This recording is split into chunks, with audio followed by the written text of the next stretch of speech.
காலை வேளையில் கவலையோடு கண்ணீரோடு ஏன் புலம்பிக்கிட்டே எந்திரிச்சு உட்கார்ந்துருக்கீங்க?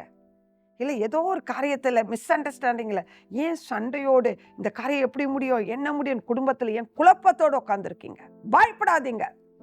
தேவன் சொல்ற ஒரு வார்த்தை, என் மகனே என் மகளே என் பிரசன்னத்துக்கு வந்து ஜெபிக்க என்னை நோக்கி நீ கூப்பிடு, நான் உனக்கு மறு உத்தரவு அருளை செய்வேன் என்று ஆண்டவர் சொல்லியிருக்கிறேன்.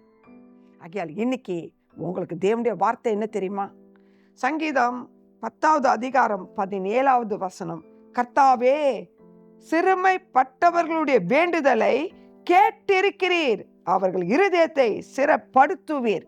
இன்னைக்கு ஆண்டவர் உங்க வேண்டுதலை கேட்டு இருக்கிறார், உங்க இருதயத்தை சிறப்படுத்துகிறார். எந்தெந்த காரியத்துக்கெல்லாம் ஜெபித்திருக்கீங்களோ அந்த காரியத்துல உறுதியா விசுவாசத்தோடு ஆண்டவர் எனக்கு பதில் கொடுத்துட்டார் சொல்லி ஸ்தோத்திரம் பண்ணுங்க.